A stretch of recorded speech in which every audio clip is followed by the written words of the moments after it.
From New York, it's That Kevin Show. See, I knew it.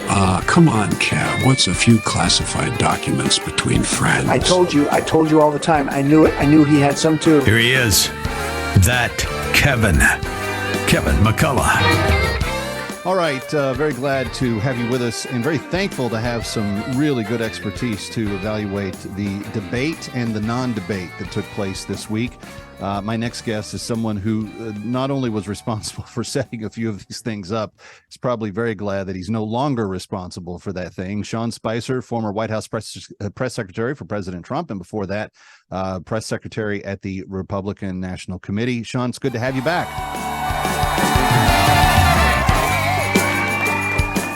Always good to be with you, Kevin. Yeah, you're right. I was glad to be an observer and not have sort of having to worry about the logistics. It was fun. I was there, as you know, for my new show, the Sean Spicer Show, which is on iTunes and YouTube. But it was fun to be able to cover it. Yeah. And we broke it down this morning in Milwaukee with a bunch of the top operatives that were there. Which was kind of cool because I got to ask the questions instead of being on the receiving end. Yeah, exactly. Well, let's do a couple of things here in our time together. First of all, what I am discerning from some of the people that I'm speaking with is that the performance of Vivek Ramaswamy, depending on your age and station in life, came across very differently. Ed Morrissey You nailed it. It's amazing. I mean, I've had this discussion twice, and you nailed it. That's exactly what's happening right now. It depends on who you are, how old you are, where you live. I think mainstream kind of establishment types think he kind of seemed like a kid that didn't really, was just kind of punch drunk, didn't really know what he was doing. And what I'm hearing from millennials and younger is that his concise, to the point answers were things that they're looking for. His not being owned by a donor is kind of an attractive quality. And in some ways, he was the most Trumpian of all of the people that were on the stage last night. Absolutely. Yeah. It was the outsider. The guy, as you said, I'm not a politician. And ironically, I think that's what a lot of folks want right now. And that's it's the younger Trump version of, the thing that was interesting is he was playing that role, but obviously Trump wasn't on stage. So there's a lot of question about what would have happened if Trump had been there and actually been like, hey, I'm the guy that did that. I'm right. Still the outsider. But you're right. He played that role. I think for a lot of older Midwesterners, especially people who go to the caucus, I will be interested to see how they interpret what I think a lot of people are saying with a lack of respect. That doesn't mean that you couldn't play the role of the outsider, but I think calling the former Vice President Mike might have gone over a little, disrespectful to some older establishment types. Well, let's talk about that for a second, because I think what we are watching happen, Sean, and it's a combination of factors. It's Vivek in the debate itself. It's Trump forgoing the debate and having 200 million viewers of his interview with Tucker Carlson simultaneously. There's a new landscape. Your new television show is exclusively on online outlets. The world is getting its information and watching this stuff in very different ways than it was before. And on top of all that, I saw some stuff from my friend Steve Deace and Bob Vanderplatz in Iowa this week that said, Iowa's wide open and, that everyone's going to have to earn the vote. And I'm thinking to myself, but Trump lost Iowa in 2016. And he won the presidency, and he won it in 2020 and lost the presidency. What kind of upside down, topsy-turvy universe do we live in, Sean Spicer, that you can pretty much throw out all of the traditional ideas and it might not matter until we actually get to election day? Yeah. Well, the answer is I don't know, because of what you're exactly talking about, right? You think about the places that we're getting our media from. This is part of the reason I joined independent media, is because I don't want to be bound by a corporate entity that can tell me what to put on or when to do it. And so we just literally taped the Sean Spicer Show for today. And like I said, you can get it on iTunes, you can get it on YouTube. But the point is that I don't feel bound to a network, right, or an outlet. And so I can talk to the guests that I want about the subjects that I want. You're watching, stations and outlets proliferate.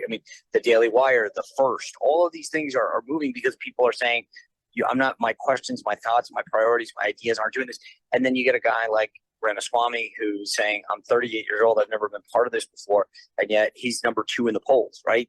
People, the traditional grip on things is gone. And I think whether it's media or social platforms or candidates, it's the norms that bound us are continuing to get pulled apart. Started with Trump and it keeps unwinding.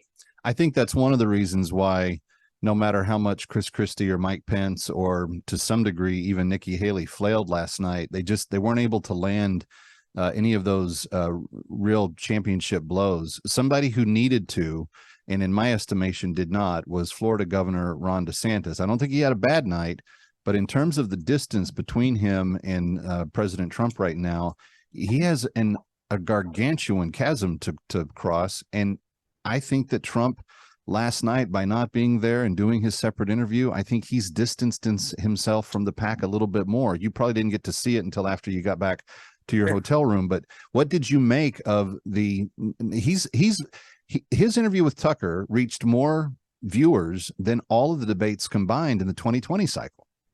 Yeah, but that was the point of it, right? And that's the nut of this, which is that last night's debate was a great show. I don't think it moved the needle with anybody in a substantial way. Trump's going to continue to lead by 50 points. Last night was more, I mean, remember, it was a taped interview.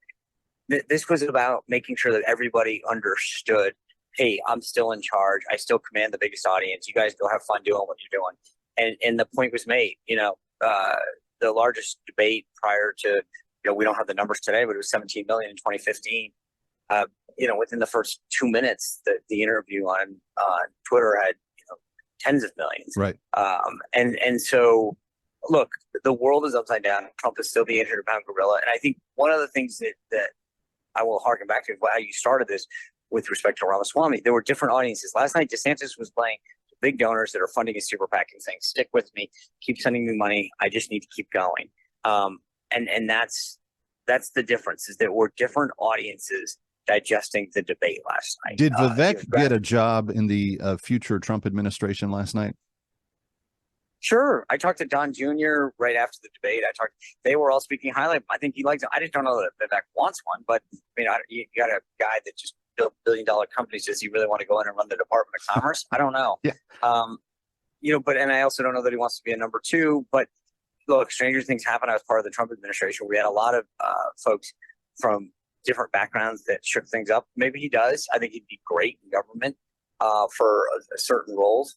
But the one other thing is that we're way early. This is still preseason, man. I don't think we're 5 months away from the Iowa caucuses on January 15th. We got another debate coming up on September 27th at the Reagan Library. Trump will not be there for that. You can take that to the bank. But I think these guys are continuing to inch forward. I think the field also got winnowed last night. Asa Hutchinson and Doug Burgum, I don't think are going to see the stage. Yeah. I do think that Chris Christie, is going to have a hard time moving forward, because I don't think even the kamikaze mission that he was on really landed last night, even with the Never Trumpers.